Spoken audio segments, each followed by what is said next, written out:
Hey there everyone, this is Samuel Johnson and welcome back to the Spider-Verse Retrospectives, and once again we'll be continuing our trek through the Edge of Spider-Verse miniseries, as today we'll be taking a look at Edge of Spider-Verse number 2. Now, while for the last issue of Edge of Spider-Verse we peeked back in on a Spider-Man that had been set up prior to the Spider-Verse event, today's Spidey is actually one who was invented specifically for Spider-Verse. And, well, odds are if you're watching this you might know who she is, but, well, for today's issue, we will be taking a look at the first appearance of Spider-Gwen. Now, again, you probably know who this character is if you've seen the Into the Spider-Verse movie, which, by the way, last video I mistakenly said it was the Spider-Man Noir movie. Sorry, that was a slip of the tongue. But for those that need a refresher, allow me to give it. Gwen Stacy, at least in the main Marvel Universe, was actually one of Peter Parker's early love interests. She and Peter were classmates, and they started out as friends and then gradually became closer until they eventually wound up in a relationship, and even Gwen's father, who is a police captain by the name of George Stacy, was a frequent ally of Spider-Man's, and for a while they were regular supporting characters in his book, and pretty much Spider-Man's relationship with both was strong, at least Gwen's was. I really don't know much about the George Stacy stuff, but ultimately, tragedy kind of struck the Stacys when both wound up dying, as George Stacy wound up getting kind of caught in the crossfire in a battle between Spider-Man and Doc Ock, which resulted in him kind of being buried under some rubble. And as for Gwen, well, one of Peter's enemies, the Green Goblin, had discovered who to try and hurt Spider-Man, had wound up kidnapping Gwen Stacy, as he knew Spider-Man was Peter Parker and he wanted to hurt him, and he wound up hurling her off a bridge. And while Spider-Man had attempted to rescue Gwen by catching her with a web line, sadly that just sealed her fate, as the kickback from the web line wound up snapping her neck, and as a result, she died. As such, Gwen and her father's deaths are pretty much some of Spider-Man's biggest failures, and to this day have continually haunted him in one form or another. But what if the roles were reversed? What if it was Gwen who was the spider person in question, and Peter Parker was the one who died tragically?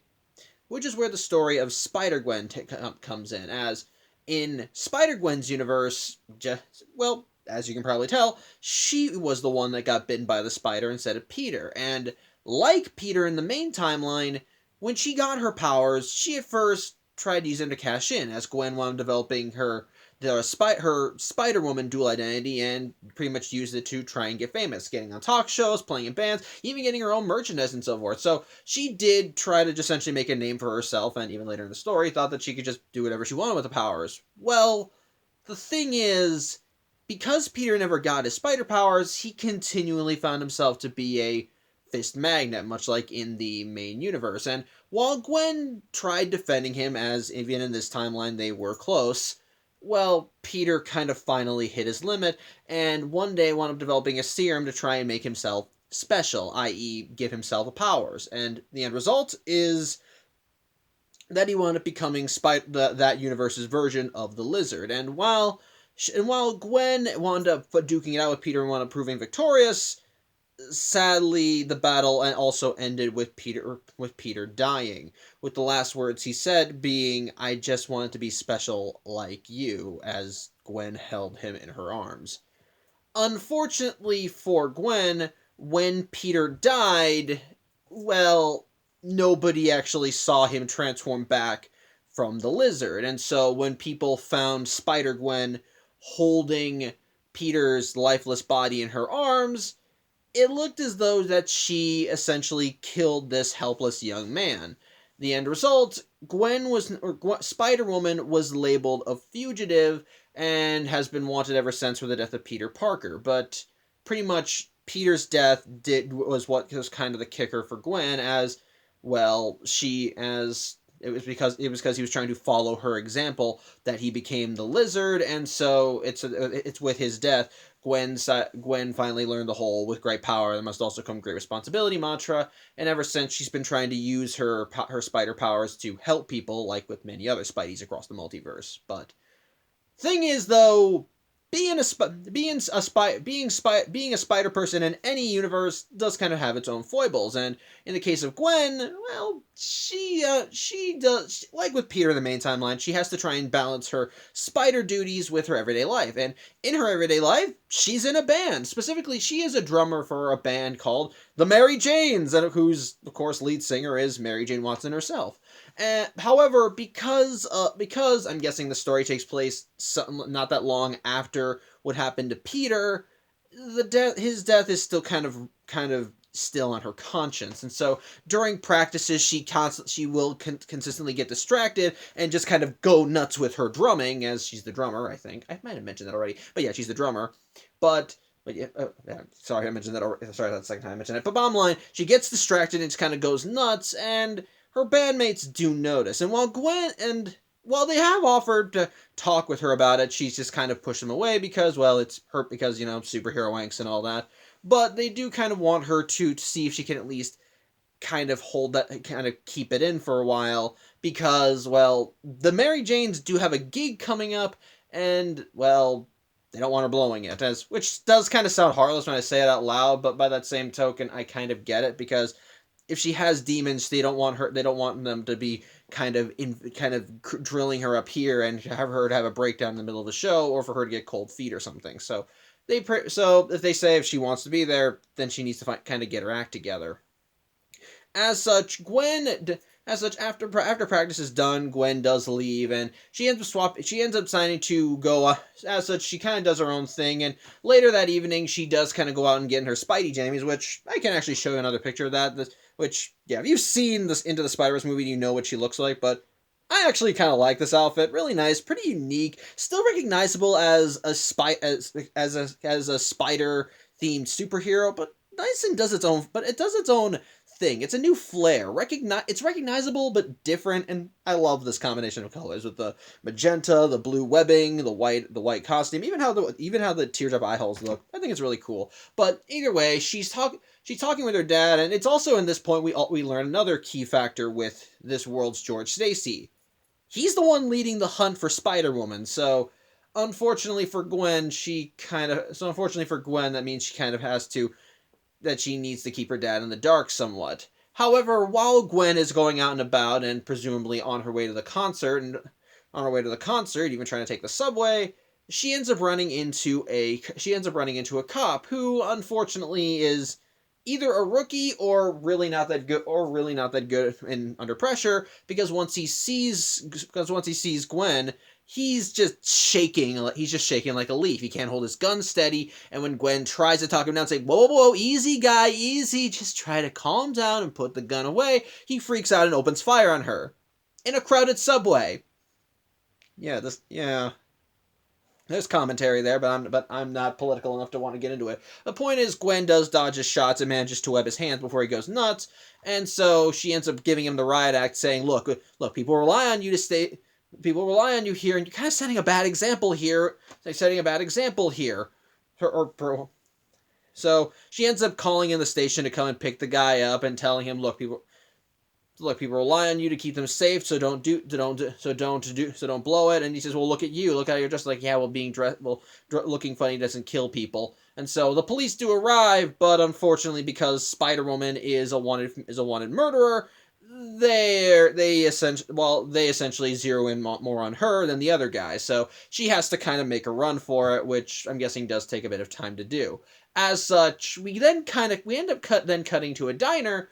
And it's here we also see another thing about Spider-Gwen's universe, which, I'm just going to say this right now, while the primary draw to the Spider-Gwen continuity is that it's Gwen Stacy who's the resident Spider-Person instead of Peter Parker, another thing I like about her universe is that that's not the only thing different between it and the main timeline, and the main Marvel timeline. As case in point, there are just things about her universe that are different. And I'm not going to go into each and every one because if I would, I would kind of be here for a little while, but we actually do see one of those differences here, as we see this world's Matt Murdock, who in the main timeline is Daredevil, hiring a hitman. Specifically, a big, burly guy with blue skin by the name of Alexei. And Matt's hiring him on behalf of the Kingpin. Well, sort of. But that's spoilers for Gwen's solo book. The point is,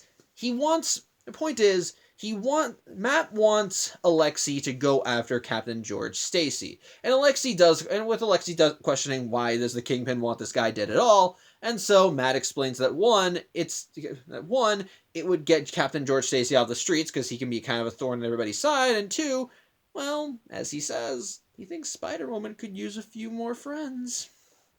So, yeah, pretty much it then cuts to the night of the concert, and because I'm guessing this is the same night when Gwen wound up encountering that police officer, and so she's probably still trying to shake off the police, so she ends up being late to her own show. As such, the Mary Janes do kind of wonder, well, what are they going to do? But Mary Jane herself says they're just going to go on anyway and just play to their hearts and just rock out, even if it means they don't have their percussion. As such, they go up on stage, and in the crowd we do see Captain Stacy there to support his daughter. But of course, once the Mary Janes start up and there's no drummer, he does kind of look a little disappointed, saying, "Oh, Gwen, you're late to your own show." But he doesn't really have a lot more time to be disappointed as Alexei shows up and, well, punches him right into the jaw. And since Alexei's a big burly guy, his punch ends up sending Captain George Stacy flying right onto the stage. It's at this point that Gwen does finally show up in her band outfit ready to join the performance, but before she can actually get on stage, that's when her dad flies in, and so when Alexei comes up and gets ready to continue beating up her father, Gwen quickly changes back into her Spidey jammies and tries to fight Alexei. Now Alexei, of course, is wondering why the hell she's fighting him, because hey, he's doing this as a favor to her. But still, she's laying down she's still trying to attack him, so he ends up pulling her in close, and with his strength, he almost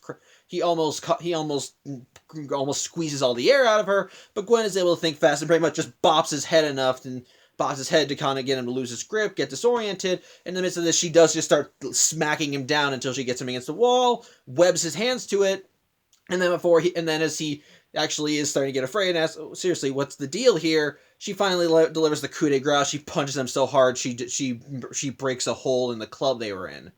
As such, as she laments that this doofus has pretty much ruined any chance she could have to have this be her life. Unfortunately, before she can leave, that's when Captain Stacy gets up and points his gun at her. While Gwen, of course, tries to defend her actions, saying, "Oh, look, come on, I just saved your life." He's just like, "No." It's like, "Look, I'm bringing you in for the murder of Peter Benjamin Parker." But of course, she does still try to give him the whole look. It wasn't my fault, at least not the way you think. But he tells her, that's not my business. I have a job to do, and you need to face justice for what you've done. And unlike the trigger-happy cop that was in the subway, Captain George Stacy is holding his gun steady and precisely.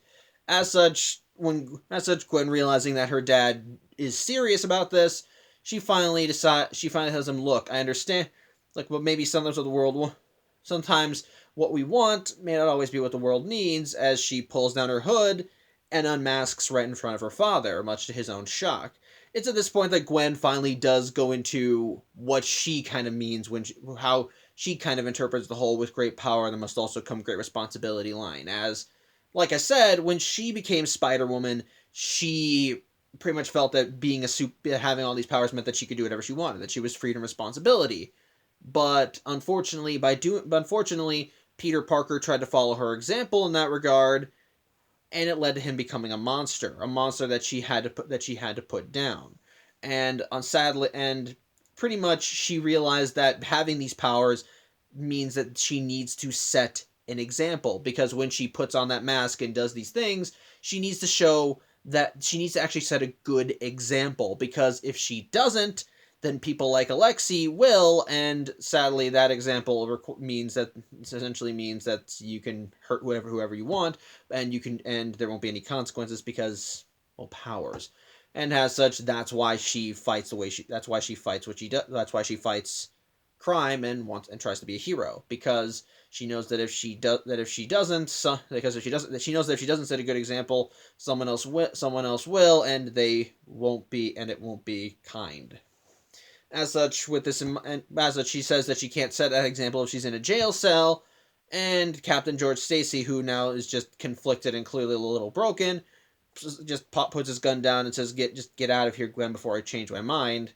And so Gwen puts her mask back on, and while a little hesitant, she does thank her dad for letting her go, and she swings away to God knows where. But in the final panel of the comic, we see that in a nearby construction yard, or maybe in the rafters of the building, I don't know, someone was watching her. Specifically, a Spider-Man with a Union Jack on his chest, who sees Gwen swinging away and says, "Oh yes, Miss Stacy, you'll do nicely." So that's where that goes. So anyway, my opinions on issue 2 of Edge of Spider-Verse. For one, well, Spider-Man Noir was essentially meant to be kind of like a continuation from his initial miniseries, the Spider-Gwen issue of Edge of Spider-Verse has to act as an introduction to this character. And this is supposed to be a character and as an introduction, do I think it works? Honestly, I think it does. As in one issue, they get out of the way all the important details that you need to understand her, as well, in this case, her origin story, while also firmly establishing what her situation is, that she's a drummer, that she's still kind of grappling with the whole power and responsibility mantra, that in her work that she's wanted by the police because everyone believes that she murdered a helpless teenager. And on top of that, she also she also has to balance her home life, her regular life, as she's a drummer who's for a band that's trying to make it big. And well, because of her spider duties, that doesn't mean that she'll always be reliable in those kinds of situations. So it does firmly establish that, and with both angles, you do get a sense of who her supporting cast is. Like, we got Captain George Stacy, who kind of acts who is her father, who can, of course, give mentor-like advice and help her through things. We've got her friends, who she does have to keep the secret from, but who are while annoyed by her kind of flaking or her issues getting in the way, are trying to be supportive and want to be there for her. And then, of course, you get a sense of what her situation is as Spider-Woman, because, once again, I mentioned how she's wanted by the police, but also kind of has to but we also get like a little peek of her rogues gallery in the form of Alexei and Matt Murdock, as we see that having a reputation as a known murderer, unfortunately, will get you in the crosshairs of people you don't want to be involved with. And that we kind of see that with Matt Murdock here, as he set up the hit on George Stacy, not just because, well, it's one less cop on the streets for us to deal with, but also because, well, it was essentially meant to be like a long-term thing. Like, if he set this person out to go and kill George Stacy, then in the eyes of Spider-Woman, then they could be potential allies. Like, once it happened, it's like, hey, you see that cop that was on your ass? Well, we took care of him for you. So if you ever want to return the favor for us, then maybe we could. Then I think we'd be happy to accept you. Which I can see why they do that. The only flaw in their logic was that she wasn't a murderer and that was her dad. So that did blow up in their faces, but they didn't know that would happen. So whatever. But by that same token, it does also establish more of Gwen's character, so to speak, and what drives her, especially in regards to her tragedy. To kind of compare her backstory to Peter's, for Peter Parker in the main timeline, the tragedy with Gwen Stacy, as well as his Uncle Ben's death, were two separate events that stuck with him, as his Uncle Ben's death was caused by inaction on his part. And because of that inaction, Uncle Ben was killed, and when Peter realized he could have stopped that if he had just done one little thing, it weighs on his conscience forever, and so it makes him ultimately decide, I need to use these powers to help people so something like that doesn't happen again to anybody else. And likewise with Gwen Stacy, that weighs on her. Her death weighed on Peter's conscience because he was so close to saving her. He was so close to her, and yet despite how close he came to saving her, in the end he couldn't. She died in his arms, or more specifically on his web line. and that has to weigh on his conscience forever. And but then you get to Gwen, but then you get to Spider Gwen's backstory, and for her, when Peter not only was the one person that she cared about that she couldn't save, but he also acted as her Uncle Ben tragedy, so to speak. As in this regard, this was someone that she loved and cared about. But because of Peter Parker's general situation, i.e., getting his ass kicked on a regular basis and told to like it of course started to make him a little bitter. And then likewise, and suddenly he sees this lady swinging around in white and purple pajamas, being given fame and fortune and whatever. And suddenly he's thinking, fine, and he thinks, if I were like her, I could show these people what it means to mess with me. I can show them what it's like to be on the other end. And as a result, that's what pushed him to want to be the Lizard, to transform himself into this monster. And so when Gwen fights him and kills him, it's a double whammy of tragedy, as not only is this the death of someone that she cared about, but in both senses, she led to his death, as she was the one that put him down because she clearly was the one that fought with him. But in that regard, but he turned into this monster because he was trying to follow her lead, so to speak, trying to follow her example, and knowing that her flaunting the powers around and saying, "Look at me, I'm a celebrity," is what led to him wanting to be this.